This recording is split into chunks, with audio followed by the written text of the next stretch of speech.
Welcomes to all in Khan's academy.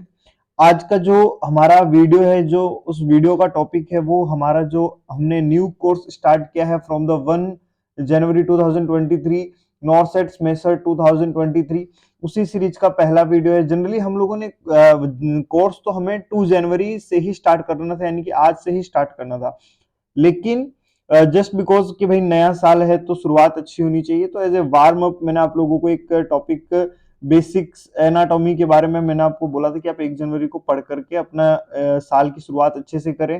तो उसके लिए वीडियो भी आप लोगों को ऑलरेडी मिल गया था, ग्रुप में भी मिल गया था, और उसका वीडियो ऑलरेडी भी मैंने रिकॉर्ड करके अपलोड किया हुआ है, तो उसका लिंक मैं आपको इसके डिस्क्रिप्शन में भी दे दूंगा। तो एक्चुअल जो हमारा आज सिलेबस स्टार्ट हो रहा है वो आज से स्टार्ट हो रहा है। तो आज जो हमारा चैप्टर का सबसे पहला जो टॉपिक था वो था सेल। हम किसके बारे में पढ़ने वाले? सेल के बारे में। तो सेल क्या होती है? जनरली हम लोग सभी को पता है कि भाई ये स्ट्रक्चरल एंड फंक्शनल यूनिट है हमारे बॉडी की, या हम बोल सकते हैं बेसिक्स है ये क्या लाइफ का। क्लियर है? देन उसके बाद में देखिए जो आपकी हम लोग जो सेल पढ़ने वाले हैं वो हम पढ़ने जा रहे हैं किसके बारे में? एनिमल सेल के बारे में, है ना। सेल्स दोनों टाइप में होती है, आप बोल सकते हैं प्लांट सेल्स भी होती है और एनिमल सेल्स भी होती है। अगर आपसे कोई पूछ ले कि भाई दोनों सेल्स में मेन डिफरेंस क्या है, एक सिंगल आप एक बोल सकते हैं कि भाई ज्यादा जो डिफरेंस तो काफी सारे हैं और भी, लेकिन एक बेसिक डिफरेंस ये देखने को मिलता है कि एनिमल सेल के अंदर सेल वॉल अब्सेंट होती है, लेकिन एक प्लांट सेल के अंदर सेल वॉल प्रेजेंट होती है। तो ये एक छोटा सा एक डिफरेंस मैंने आप लोगों को बताया, इसके अलावा भी बहुत सारे डिफरेंस देखने को मिलते हैं। क्लियर है? देन इसके बाद अगर हम बात करें सेल की बारे, अगर हम बात करें तो सेल की स्ट्रक्चर हमारे लिए पढ़ना सबसे इंपॉर्टेंट होता है। तो अगर हम एक सेल की स्ट्रक्चर की बात करें तो जो आपकी सेल होती है वो दो पार्ट से मिलकर के यहाँ पे मेनली आप बोल सकते हैं बनी हुई हो सकती है। एक तो आपकी जो सेल है उसकी जो मेन जो उसका फ्लूइड है वो, और दूसरा आप बोल सकते हैं क्या उसका जो ऑर्गेनल्स है। ठीक है, एक आप बोल सकते हैं क्या सेल, दूसरा बोल सकते हैं ऑर्गेनल्स। हालांकि जो तीसरी चीज मैंने यहाँ पे जो क्लासिफाई किया है तो ऑर्गेनल्स में, लेकिन हाँ एक बहुत इंपॉर्टेंट पार्ट है तो उसको भी हम लोगों ने अलग से लिख लिया है। हमने बोला क्या? न्यूक्लियस। क्योंकि न्यूक्लियस अपने आप में खुद एक रेगुलेटरी बॉडी है, जो सेंटर है, जो क्या कर रहा है पूरी की पूरी सेल को, पूरे के पूरे सेल डिवीजन को क्या कर रहा है? रेगुलेट करने का काम कर रहा है। तो ये जनरली हम इसमें क्लासिफाई इसको कर सकते हैं। जो हमारी सेल है, यानी कि आप सेल का यहाँ सेल लिख दिया मैंने साइटोप्लाज्म, सॉरी ये नहीं सेल नहीं है, ये क्या है? साइटोप्लाज्म। तो हमारी जो सेल है मेनली बनी हुई है cytoplasm, cell organelles and nucleus की। अगर हम साइटोप्लाज्म की बात करें, अगर हम साइटोप्लाज्म की बात करें, इससे आप जनरली आप साइटोसोल भी आप क्या कर सकते हैं? कंसीडर कर सकते हैं, या आप बोल सकते हैं क्या इसको इंट्रासेल्यूलर, इंट्रासेल्यूलर फ्लूइड भी बोल सकते हैं। ये पूरी टोटल सेल का कितना होता है? 55% होता है, और इस साइटोप्लाज्म में आप बोल सकते हैं कि 75 टू 80% क्या होता है? वाटर ही होता है। इसमें क्या होता है? 75 से 80% क्या होता है? वाटर ही होता है। बाकी का बचा कुचा जो बाकी के अदर कंटेंट है वो देखने को यहां पर मिलते हैं। क्लियर है? उसके बाद में अब अगर मैं बात करूं इसके अंदर, उसके बाद में नेक्स्ट हमने देखा था सेल ऑर्गेनल्स। तो ये हम डायग्रामेटिक वे में ज्यादा अच्छे से समझेंगे। तो अगर मैं एक डायग्राम आप लोगों के सामने सेल का रखूं तो ये देखिएगा। तो अब देखिए यहाँ पे इंपॉर्टेंट इंपॉर्टेंट क्या है, कुछ कुछ आपको क्या देखने को मिल सकते हैं? स्ट्रक्चर्स देखने को मिल सकती है। क्लियर है? तो सबसे पहले जैसे अगर मैं इसमें इंपॉर्टेंट एक चीज की अगर मैं बात करूं तो सबसे इंपॉर्टेंट अगर इसमें देखूं, आपको देखिए कहीं पे आपको सेंट्रोसोम दिखाई दे रहा है, सेंट्रोसोम या सेंट्रियोल। हाँ बिल्कुल, ये देखिए ये सेंट्रियोल आप लोगों को दिखाई दे रहा है। इससे हम लोग क्या बोल सकते हैं? आप इसे सेंट्रोसोम्स बोल सकते हैं, सेंट्रियोल्स या फिर सेंट्रोसोम।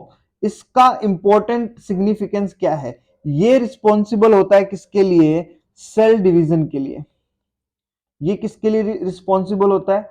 सेल डिवीजन के लिए। ये अब आपसे अगर पूछा जाए कौन सी सेल डिवाइडेशन नहीं करती है, तो हमें पता है नर्व सेल कभी भी डिवाइडेशन नहीं करती है।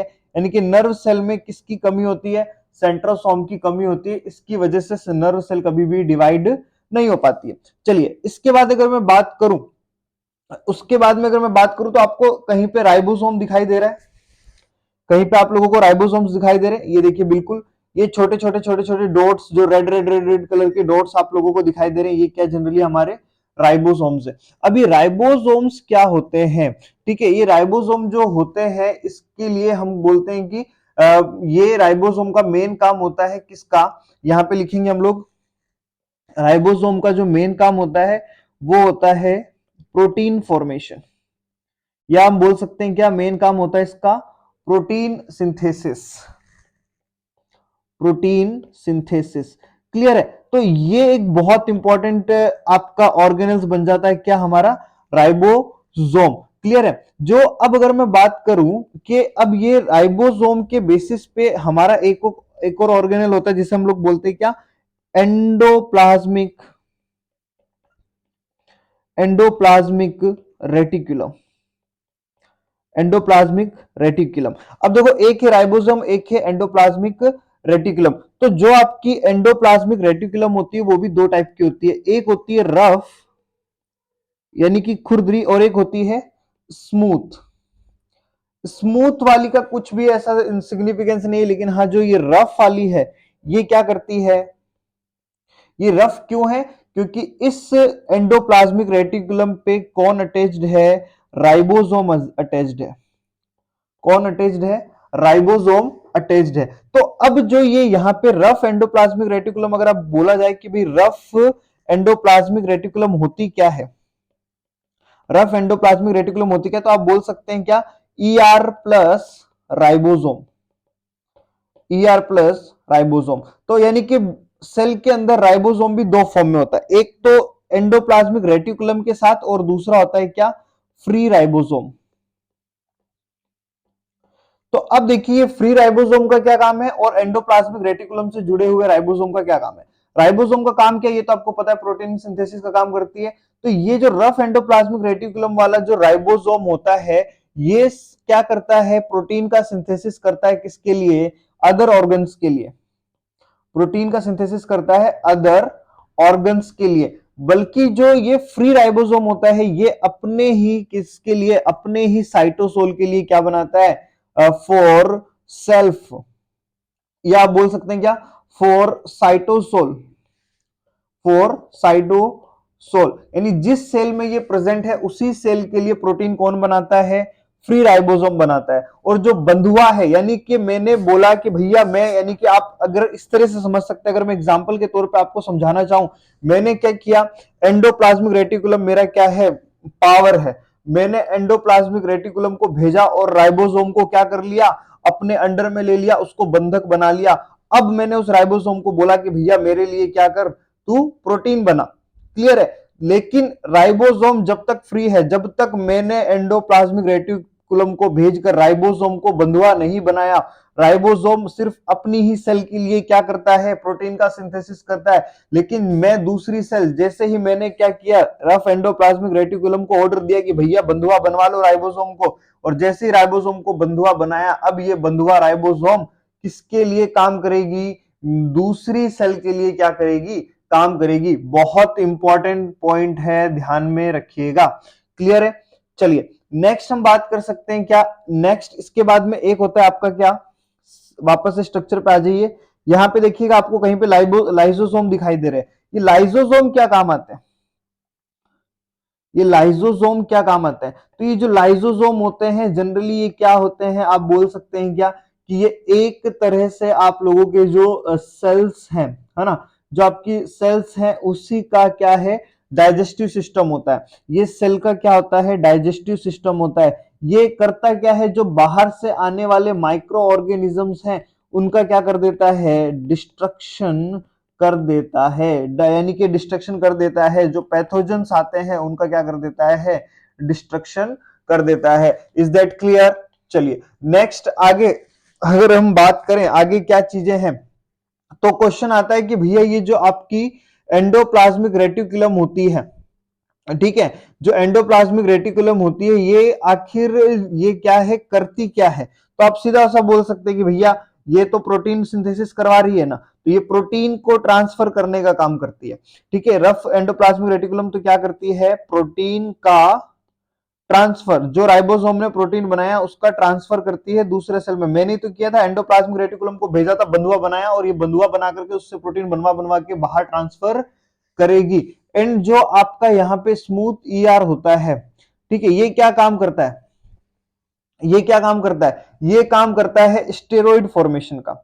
यानी जो आपका स्मूथ वाला है ये क्या काम करता है, स्टेरॉइड फॉर्मेशन का काम करता है, स्टेरॉइड फॉर्मेशन का काम करता है। तो ये क्या है, कुछ इंपॉर्टेंट चीजें किसके बारे में, आपके एंडोप्लाज्मिक रेटिकुलम के बारे में। उसके बाद एक बहुत इंपॉर्टेंट आपका स्ट्रक्चर होता है, वो आपको सभी को पता है, पावर हाउस भी बोल सकते हैं, यानी कि जहां पर सबसे ज्यादा क्या होती है, एनर्जी का प्रोडक्शन होता है, किस फॉर्म में, एटीपी की फॉर्म में, जिसे हम लोग क्या बोलते हैं, जिसे उस जगह को हम लोग क्या बोलते हैं, माइटोकॉन्ड्रिया। इसे हम लोग क्या बोलते हैं, mitochondria, power house of cell. Energy सबसे ज्यादा यही बनेगी। और ये माइटोकॉन्ड्रिया में ऐसा क्या हो रहा है कि इतनी सबसे ज्यादा एनर्जी मिल रही है, तो यहाँ पे चलता है क्या, क्रेब्स साइकिल। यहाँ पर क्या चलता है, क्रेब्स साइकिल, जिसकी वजह से यहाँ पे इतनी ज्यादा एनर्जी फॉर्मुलेट हो रही है। Is that clear. उसके अलावा आप बोल सकते हैं क्या कि जो आपका इसके बाद में अगर हम बात करें, इसके अंदर हम बात करें, उसके बाद क्या होता है यहाँ पे सेल में, आप बोल सकते हैं न्यूक्लियस होता है। और न्यूक्लियस क्या करता है, पूरी की पूरी सेल के फंक्शन को क्या करता है, कंट्रोल करता है। पूरी की पूरे सेल की फंक्शन को क्या करने का काम करता है, कंट्रोल करने का काम करता है। इज इट क्लियर, आप लोगों को सेल समझ में आया। जो इंपॉर्टेंट बातें थी सेल के बारे में वो हमने बात की, बाकी बहुत सारी स्ट्रक्चर है, इतनी ज्यादा काम की नहीं है, कोई क्वेश्चन मेनली पूछा जाता नहीं है, लेकिन जितना काम का था वो हम लोगों ने डिस्कस कर लिया। चलिए नेक्स्ट, इसी के अंदर हम लोग देख रहे हैं टॉपिक, इसके अंदर सेल को पढ़ने के बाद में जो आपके सिस्टम होता है, बहुत सारी सेल्स मिलकर के क्या बनाती है, एक सेल होती है, और वो बहुत सारी सेल मिलकर के क्या बनाती है, टिश्यू बनाती है। ठीक है, यानी कि आप बोल सकते हैं बहुत सारी सेल मिलकर के टिश्यू बनाती है, और ये टिश्यू बहुत सारे अलग अलग क्या होते हैं, टाइप के देखने को मिलते हैं। Is that clear. जैसे कि एग्जांपल की बात करूं, एपिथेलियल टिश्यू देखने को मिलते हैं, उसके अलावा आप बोल सकते हैं कनेक्टिव टिश्यूज देखने को मिलते हैं। तो इस तरह से अलग अलग टाइप की क्या चीजें आपको देखने को मिलती है किसके अंदर, जो टिश्यू का पोर्शन हम लोग पढ़ेंगे उसके अंदर। क्लियर है। तो नेक्स्ट हम लोग अगर हम बात करें इसके अंदर, तो सबसे पहले हम लोग देख रहे हैं टिश्यू के अंदर जो आउटर कवरिंग या जो एपिथेलियम की बात करते हैं हम लोग, है ना, जो आउटर कवरिंग हमारे बॉडी की बनाती है उन्हें हम बोलते हैं क्या, एपिथेलियम। तो सबसे पहले हम लोग बात करने वाले हैं किसके बारे में, एपिथेलियम के बारे में। क्या आप लोग बता सकते हैं कि एपिथेलियम क्या होती है, थोड़ा बहुत जनरल आइडिया देना चाहेंगे।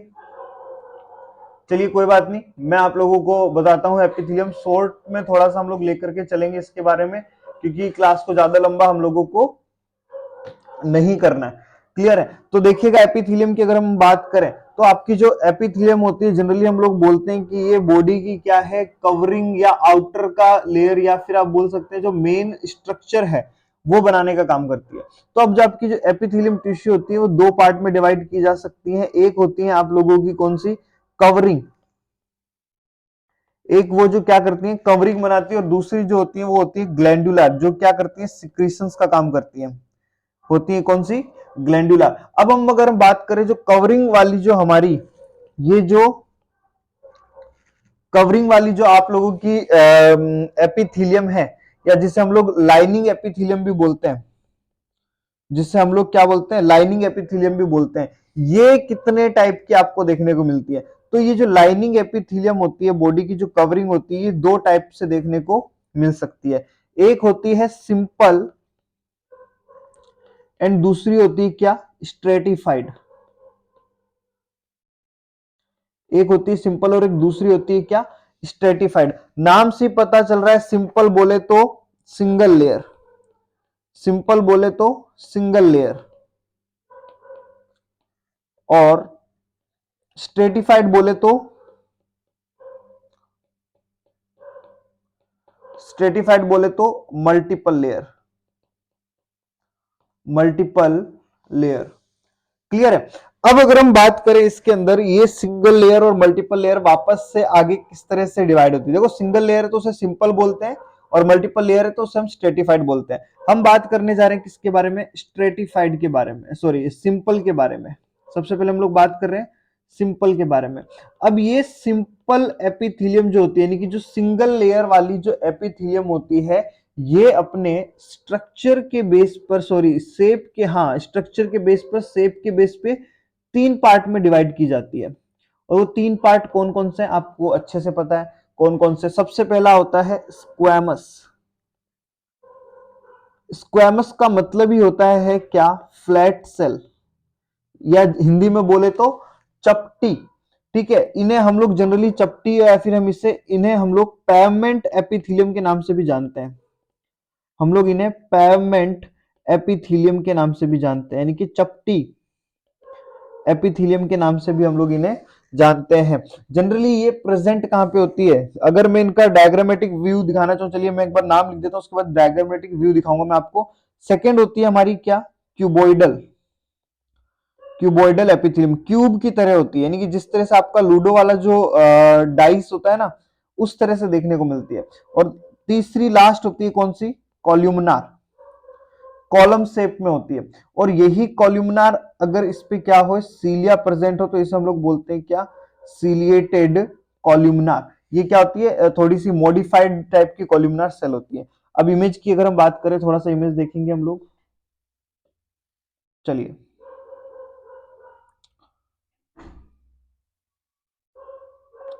ये देखिए, ये आप लोगों के सामने दोनों टाइप की सेल्स है। ये देखिए जो हम लोगों ने अभी पढ़ी, कौन सी, ये है सिंपल सिंगल लेयर, ये है स्ट्रेटिफाइड मल्टीपल लेयर। ठीक है, और ये देखिएगा एक है इसमें साथ में स्यूडो स्ट्रेटिफाइड, यानी कि ऐसा दिख रही है लेकिन है सिंगल। अब इसमें देखिएगा स्क्वैमस, चपटी, है ना, दिखाई दे रही है आपको चपटी। सेकंड पे क्यूबॉइडल, क्यूब शेप, दिखाई दे रही है कि नहीं, बिल्कुल दिखाई दे रही होगी। एंड तीसरी कॉलमनार शेप, ये देखिए कॉलम की तरह, बड़े बड़े कॉलम की तरह दिखाई दे रही है। अब कौन सी सेल कहां प्रेजेंट होती है, इसके बारे में हम बात कर लेते हैं थोड़ी सी। पहले हम लोग यही पढ़ रहे हैं, कौन सी, सिंपल स्क्वैमस एपिथेलियम्स के बारे में। तो जो आपकी सिंपल स्क्वैमस एपिथेलियम है, ये जनरली आपको देखने को मिलती है कहां पे, ब्लड वेसल्स के अंदर। ये आपको कहां देखने को मिलेंगी, जनरली ब्लड वेसल्स में। और जब ये ब्लड वेसल्स में प्रेजेंट होती हैं, तो इन्हें हम किस नाम से जानते हैं, आप लोग सबको अच्छे से पता है, हम इसे बोलते हैं क्या, एंडोथीलियम। हम इसे क्या बोलते हैं, एंडोथीलियम बोलते हैं। उसके अलावा ये कहां पे प्रेजेंट हो सकती है, लंग्स के अंदर, एल्विलाई के अंदर, जहां पे इसे किस नाम से जाना जाता है, मीजोथीलियम के नाम से जाना जाता है। जहां पर इसे किस नाम से जाना जाता है, मीजोथीलियम के नाम से जाना जाता है। ठीक है, उसके अलावा बोमन्स कैप्सूल, किडनी के अंदर बोमन्स कैप्सूल में भी ये प्रेजेंट होती है। यानी जनरली इनका काम क्या होता है, जहां पर एक्सचेंज का काम हो रहा है, गैस एक्सचेंज हो, फ्लूइड एक्सचेंज हो, आयन एक्सचेंज हो, उस तरह की जगह पे ये काम आती है हमारी कौन सी, सिंपल स्क्वैमस एपिथेलियम। देन आती है आपकी क्यूबॉइडल एपिथेलियम। तो ये क्यूबॉइडल सिंपल, जो सिंपल क्यूबॉइडल एपिथेलियम है, ये कहां पे, रीनल ट्यूब्यूल्स में देखने को मिलती है। कहां पर, रीनल ट्यूब्यूल्स के अंदर देखने को मिलती है। उसके अलावा आपकी जो कॉल्यूमनार है, ये आपके जीआईटी में देखने को मिलती है, गैस्ट्रो इंटेस्टाइनल ट्रैक्ट के अंदर देखने को मिलती है। इसके अलावा एक इंपॉर्टेंट, ये देखिएगा, ये हमारी सेल है, कौन कौन सी कहां पर देखने को मिलती है। उसके अलावा एक सेल का नाम आप लोगों ने सुना होगा, सब लोगों ने कहीं ना कहीं पे, वाइन ग्लास सेल। इसका मैंने हमारे इंस्टाग्राम पेज पे इमेज भी शो किया हुआ है, wine glass cell. Important question बन सकता है, सिंपल सा ध्यान रखिएगा, वाइन ग्लास सेल्स क्या होती हैं, मॉडिफाइड, मॉडिफाइड, जनरली हमें ये वाइन ग्लास सेल क्या होती है, मॉडिफाइड कॉल्यूमनार सेल होती है। Modified columnar cell generally present कहां होती है, जीआईटी पे, जीआईटी में। अब मैं इसका एक और नाम लिखूंगा तो आप लोगों को सीधा सीधा पता लग जाएगा। इन्हें ही हम लोग गॉबलेट सेल बोलते हैं, इन्हें हम लोग क्या बोलते हैं, गॉबलेट सेल बोलते हैं। और ये गॉबलेट सेल्स का काम क्या होता है, सिक्रीट म्यूकस। ये क्या काम करती है, सिक्रीट करती है म्यूकस। तो ये वाइन ग्लास सेल्स क्या होती है, गॉबलेट सेल्स ही होती है, जो कि एक तरीके की मॉडिफाइड कॉल्यूमनार सेल्स होती है। Is that clear. चलिए नेक्स्ट आ जाइए, देखिएगा स्ट्रेटिफाइड। ये थी सारी सिंपल जो सिंगल लेयर में थी। नेक्स्ट आ जाइए, देखिएगा स्ट्रेटिफाइड। अब देखिए स्ट्रेटिफाइड जो आप लोगों की सेल्स होती हैं, ये सारी हो गई सिंगल। अब हम देख रहे हैं स्ट्रेटिफाइड के बारे में।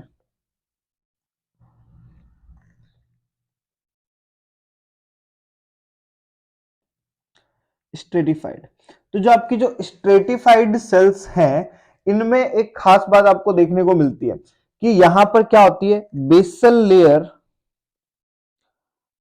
लेयर प्रेजेंट होती है, और ये क्या होती है, कंटिन्यूअस सेल डिवीजन करती है, कंटिन्यूअस सेल डिवीजन करती है। क्लियर है? सॉरी, हाँ बिल्कुल, कंटिन्यूअस क्या करती है, सेल डिवीजन करती है। अब स्ट्रेटिफाइड के अंदर भी वही सेम चीजें चलती हैं। सबसे पहले आती है स्ट्रेटिफाइड स्क्वैमस। अब देखो एक इंपॉर्टेंट चीज बताता हूं मैं आप लोगों को। अब आपको ऐसा लग रहा होगा स्ट्रेटिफाइड स्क्वैमस कैसी होती होगी, बहुत सारी ऐसे ऐसे ऐसे ऐसे चपटी सेल्स होती होंगी, आपको ये लग रहा होगा, और लगना भी चाहिए बिल्कुल, क्योंकि ये क्या है, ऐसी सेल है। अब लेकिन मैं आपसे बोलूं कि एक सेल ऐसी है जिसमें क्या एक लेयर ऊपर क्या है, कोई मान लो नीचे तो क्या थी, आपकी कॉलम शेप थी, फिर क्यूब शेप थी, लेकिन ऊपर साइड क्या थी, ऐसे थी, स्क्वैमस सेल थी। तो इसको क्या नाम देंगे, ऐसी सेल को। तो ऐसी सेल को आप लोग क्या बोलेंगे, स्ट्रेटिफाइड स्क्वैमस ही बोलेंगे, क्योंकि जो नेम है वो किस पर डिपेंड होता है, जो नेम है उस सेल का या उस एपिथेलियम का जो नेम है वो डिपेंड्स होता है, डिपेंड्स ऑन नॉमेनक्लेचर का जो मेन जो डिपेंडेंसी है वो क्या होती है, डिपेंड्स ऑन टॉप लेयर। उस सेल की, उस एपिथेलियम की टॉप लेयर कौन सी है, उसी के बेसिस पे क्या किया जाता है, नॉमेनक्लेचर किया जाता है। Is that clear? तो अब जो स्ट्रेटिफाइड स्क्वैमस जो आपकी सेल होती है ना, जो आपकी स्ट्रेटिफाइड स्क्वैमस सेल होती है वो दो टाइप की होती है। जो स्ट्रेटिफाइड स्क्वैमस होती है वो दो टाइप की होती है। कौन कौन से टाइप की? स्ट्रेटिफाइड स्क्वैमस दो टाइप की, एक होती है आपकी किरेटिनाइज्ड, एक होती है आपकी किरेटिनाइज्ड, एंड अनदर वन होती है जो आपकी होती है नॉन किरेटिनाइज्ड। नॉन किरेटिनाइज्ड, तो जो किरेटिनाइज्ड जहां कहीं भी है वहां पे समझ जाइएगा स्किन को क्या रखना है, स्किन। यहाँ पे ये जनरली कहां पे देखने को मिलेगी आपको, स्किन में देखने को मिलेगी, ठीक है, या फिर हेयर्स में देखने को मिलेगी, या फिर नेल्स में देखने को मिलेंगी। ये जितने भी पोर्शन है ये सारे के सारे हमेशा कैसे रहते हैं, जहां पे किरेटिन प्रेजेंट होगा वो क्या रहेंगे, ड्राई रहेंगे। और नॉन किरेटिनाइज्ड हमेशा वहां होंगे जहां पे क्या होगा, मामला वेट होगा। जैसे कि आप बोल सकते हैं क्या, एनल केनाल, जैसे कि एनल केनाल, या फिर आप बोल सकते हैं माउथ, जो अंदर माउथ म्यूकोजा है, या फिर वेजाइना। ये सारी चीजें कैसी रहेंगी, वेट रहेंगी, यानी कि यहाँ पे कौन से एपिथेलियम है, नॉन किरेटिनाइज्ड है। जहां किरेटिनाइज्ड होगी वो पार्ट हमेशा कैसा रहेगा, ड्राई रहेगा जनरली। देन इसके बाद स्ट्रेटिफाइड स्क्वेमस के बाद नेक्स्ट सेल होती है हमारी, जो होती है स्ट्रेटिफाइड क्यूबॉइडल। यानी क्यूबॉइडल सेल्स की क्या हो रखी है, बहुत सारी लेयर्स बनी हुई है। तो इस तरह की सेल जनरली कहां प्रेजेंट होती है, आप लोग याद रखिएगा, मेल यूरेथ्रा के अंदर। कहां प्रेजेंट होती है, मेल यूरेथ्रा के अंदर, या आप बोल सकते हो ducts of sweat gland, ducts of sweat gland, यहां पर भी ये देखने को मिल सकती है। उसके बाद नेक्स्ट यहां पर जनरली कॉल्यूमनार जो होती है, स्ट्रेटिफाइड कॉल्यूमनार, नेक्स्ट है आपकी स्ट्रेटिफाइड कॉल्यूमनार। ये कहां देखने को मिलेगी, ये आपको देखने को मिलेगी यूरेथ्रा में। ये भी कहां पे देखने को मिलेगी आपको, यूरेथ्रा के अंदर या फिर एनस के अंदर, यूरेथ्रा के अंदर या फिर एनस के अंदर। उसके अलावा एक होती है हमारी इसी के अंदर स्ट्रेटिफाइड में ट्रांजिशनल एपिथेलियम, ट्रांजिशनल एपिथेलियम। और ट्रांजिशनल एपिथेलियम की खास बात होती है कि ये क्या होती है, चेंज हो सकती है। यानी कि आप बोल सकते हैं इसके अंदर क्या पॉसिबल है, मैकेनिकल चेंज होने की प्रॉपर्टी होती है, मैकेनिकली चेंज होने की प्रॉपर्टी होती है किसके अंदर, ट्रांजिशनल एपिथेलियम में। जनरली जो आपका यूरिनरी ब्लैडर होता है, जो आपका क्या होता है, यूरिनरी ब्लैडर होता है, वहां पर ऐसी एपिथेलियम आपको देखने को मिल सकती है। Is that clear? I hope आप लोगों को ये समझ में आया होगा। इसके अलावा जो जितने भी आपकी दूसरे आप देख सकते हैं क्या, यहाँ पे देखिएगा, यहाँ पे हम लोगों ने देखा था ग्लैंडुलर, यहां पर क्या प्रेजेंट होंगे, जहां पे सिक्रीशंस होते हैं, जहां पे सिक्रीशंस देखने को मिलते हैं वहां जनरली आपकी ग्लैंडुलर एपिथेलियम, जो जितनी भी ग्लैंड्स हैं आपकी, ग्लैंड्स हम पढ़ेंगे एपोक्राइन एंड एक्राइन, ये सारी की सारी जब हम लोग पढ़ेंगे कहां पे, जब हम लोग ग्लैंड्स पढ़ेंगे तो वहां पे एक बार फिर से ग्लैंडुलर सेल्स क्या कर ली जाएंगी, डिस्कस कर ली जाएंगी। तो ये थे हमारे किसके बारे में, जनरली एपिथेलियम के बारे में। उसके बाद में अगर बात करूं, एक अच्छा टॉपिक, आप एक टॉपिक और आपको देखने को मिलता है इसके अंदर, यहां पर मैं अगर बात करूं कनेक्टिव टिश्यूज के बारे में, अगर मैं बात करूं किसके बारे में, कनेक्टिव टिश्यू के बारे में, तो हेडिंग लगाइएगा कनेक्टिव टिश्यू। तो कनेक्टिव टिश्यू होते क्या है, कनेक्टिव टिश्यू वो टिश्यू जो जो दो स्ट्रक्चर्स को क्या करते हैं, जोड़ने का काम करते हैं। ठीक है, तो कनेक्टिव टिश्यू जो जनरली आपको देखने को मिलते हैं, इसमें यहाँ पे आपको तीन चीजें देखने को मिलती है कनेक्टिव टिश्यू के अंदर। सबसे पहला तो सेल, सबसे पहले तो सेल, सेकंड फाइबर, जो आपका कनेक्टिव टिश्यू वो तीन चीजों से मिलकर के बना होता है, cell, fibre and third one is matrix. Clear है? तो अब देखिए इसके अंदर सेल्स में बहुत सारे टाइप की सेल्स होती है, जैसे कि आप बोल सकते हैं क्या, फाइब्रोब्लास्ट सेल, फाइब्रोब्लास्ट सेल, उसके अलावा एडिपोज सेल जो कि इंपॉर्टेंट है हमारे लिए, एडिपोज सेल जो फैट सेल होती है ये इंपॉर्टेंट है। ठीक है, एडिपोज सेल, उसके अलावा मास्ट सेल जो कि एलर्जिक कंडीशंस में आप लोगों को देखने को मिलती हैं, उसके अलावा मैक्रोफेजेस, उसके अलावा मैक्रोफेजेस, उसके अलावा प्लाज्मा सेल, प्लाज्मा सेल, या आप बोल सकते हैं क्या, डब्ल्यूबीसी। तो ये क्या है, कुछ जो पार्ट है जो सेल्स के अंदर आते हैं। उसके बाद अगर हम बात करें फाइबर की, तो यहाँ पे फाइबर भी तीन टाइप के फाइबर देखने को मिलते हैं। सबसे पहला आपका कोलेजन फाइबर, कोलेजन फाइबर, उसके अलावा आप लोगों को देखने को मिलता है क्या, elastic fibre, collagen fibre, elastic fibre and reticular fibre, reticular fibre, और मैट्रिक्स तो मैट्रिक्स ही होती है जो बीच का मटेरियल होता है। Is that clear? नेक्स्ट, इसके बाद अगर हम बात करें, फिर होता है कि हमारा क्या, हम लोग देखते हैं कि ये तो क्या था आपका कनेक्टिव टिश्यू किस किस चीजों से मिलकर के बना है, सेल, फाइबर एंड मैट्रिक्स से मिलकर के बना है। अब अगर हम बात करें इसके अंदर एक होता है हमारा क्या, classification of connective tissues. Next topic है classification of connective tissue, classification of connective tissue. तो क्लासिफिकेशन की अगर हम बात करें तो यहाँ पे सबसे पहला क्लासिफिकेशन में देखने को मिलते हैं क्या, लूज कनेक्टिव टिश्यू, मैं सीटी लिख रहा हूं, ठीक है, लूज कनेक्टिव टिश्यू। देन उसके अलावा देखने को मिलते हैं क्या, डेंस कनेक्टिव टिश्यू, डीसीटी, जिसे हम बोलते हैं क्या, loose connective tissue, and second one is dense connective tissue. उसके बाद में होते हैं आपके कौन से, कार्टिलेजेस। इसके बाद हम लोग देखते हैं क्या, कार्टिलेजेस, जो कि बहुत इंपॉर्टेंट है। फिर हम देखते हैं क्या, बोन, जो कि हम लोग मस्कुलोस्केलेटल में पढ़ेंगे।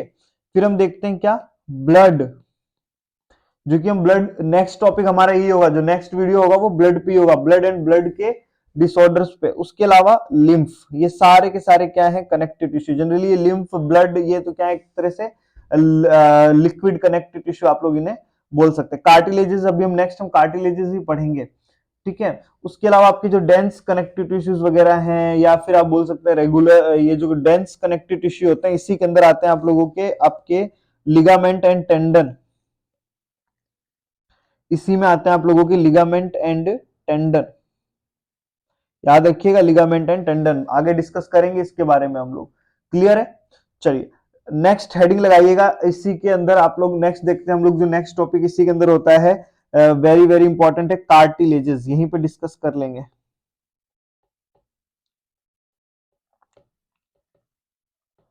कार्टिलेजेस। तो कार्टिलेजेस की अगर हम बात करें तो आपकी जो कार्टिलेज है, इसके कार्टिलेज की मैच्योर सेल को क्या बोलते हैं? कार्टिलेज की मैच्योर सेल को हम लोग क्या बोलते हैं? कार्टिलेज की mature cell is known as chondrocytes. Chondrocytes. And जो इसकी इमेच्योर सेल होती है उसे हम लोग बोलते हैं क्या? इमेच्योर जो सेल होती है उसे हम लोग बोलते हैं कॉन्ड्रोब्लास्ट। उसे हम लोग बोलते हैं क्या? कॉन्ड्रोब्लास्ट। उसे हम बोलते हैं कॉन्ड्रोब्लास्ट।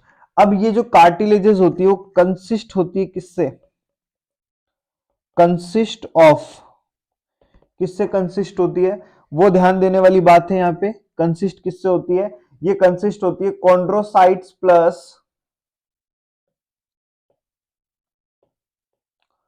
कॉन्ड्रोसाइट्स। कॉन्ड्रोसाइट्स बोले तो जो हमारी मैच्योर सेल होती है, chondrocytes plus collagen and plus elastic fibre,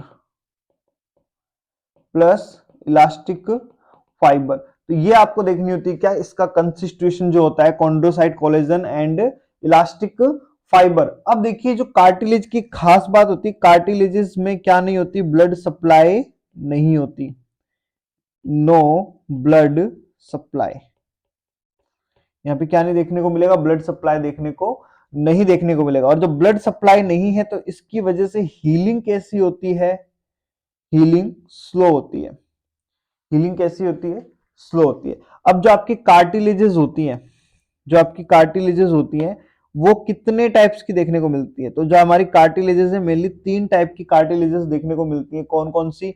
सबसे पहली होती है, एक तो होती है hyaline cartilage, hyaline cartilage. Second number पे हम लोग बोल सकते हैं क्या? आपकी फाइब्रो कार्टिलेज। फर्स्ट थी हाइलिन कार्टिलेज, दूसरी थी fibro cartilage, and the third one is elastic cartilage. Third one is elastic cartilage. Clear है? तो अब इन कार्टिलेजेस की अगर मैं बात करूं, अगर आपसे कोई क्वेश्चन पूछे वीकेस्ट कौन सी कार्टिलेज है यहां पे, तो आप आंसर कर सकते हैं क्या? आपकी वीकेस्ट है हाइलिन कार्टिलेज। वीकेस्ट, लेकिन सबसे ज्यादा अमाउंट में प्रेजेंट होती है। आप बोल सकते हैं कि मोस्ट अबंडेंट क्या है? वीकेस्ट है लेकिन मोस्ट अबंडेंट है। जनरली कहां प्रेजेंट होती है? तो हम बोल सकते हैं कहां पे? लैरिंग्स में प्रेजेंट होती है, ट्रेकिया में प्रेजेंट होती है। उसके अलावा बोल सकते हैं क्या? एंटीरियर रिब में प्रेजेंट होती है। कौन से पार्ट में? एंटीरियर पार्ट में। उसके अलावा फीटल स्कल में प्रेजेंट होती है। कहां पे? फीटल स्कल में प्रेजेंट होती है। क्वेश्चन पूछे कि भैया फिर उसके बाद में इलास्टिक जो कार्टिलेज होती है इसमें हम बोलते हैं क्या? इसके अंदर इलास्टिसिटी की प्रॉपर्टी होती है। कैसी प्रॉपर्टी होती है? इलास्टिसिटी की प्रॉपर्टी होती है। जनरली कहां प्रेजेंट होती है? आप बोल सकते हैं एक्सटर्नल ईयर में। जो ईयर पिन्ना होता है आपका ना, एक्सटर्नल ईयर किससे बना हुआ है? आपकी फाइब्रो कार्टिलेज से। या आप बोल सकते हैं कि जो ब्लड वेसल्स है उनकी एक मिडल लेयर है, कौन सी? Tunica media. वो भी किससे बनी हुई है? आपकी फाइब्रो कार्टिलेज से बनी हुई थी। ब्लड वेसल्स पढ़ेंगे हम लोग जब हम लोग कार्डियोवेस्कुलर पढ़ेंगे, तब वहां पे डिटेल में फिर से जाएंगे, है ना। लेकिन अभी ध्यान रखिएगा ट्यूनिका मीडिया के अंदर प्रेजेंट होती है आपकी फाइब्रो कार्टिलेज। देन उसके सॉरी, थोड़ा सा मिस्टेक हो गया, सॉरी सॉरी सॉरी। आपकी फाइब्रो कार्टिलेज वहां नहीं है। फाइब्रो कार्टिलेज क्या होती है? इलास्टिसिटी की क्या इसमें, सॉरी मैंने आपको फाइब्रो का ये इलास्टिसिटी के बारे में बता दिया। फाइब्रो नहीं, ये क्या होती है? इलास्टिक होती है, इलास्टिक प्रॉपर्टी होती है। Is that clear? और थोड़ा सा नाम का डिफरेंस चला गया, ध्यान रखिएगा। कहां पे प्रेजेंट होगी?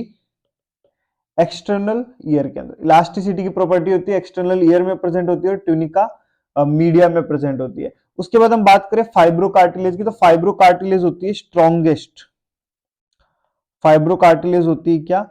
स्ट्रॉन्गेस्ट। इसके अलावा ये कहां पे प्रेजेंट होती है? तो हम बोल सकते हैं क्या? Intravertebral, inter vertebral disc,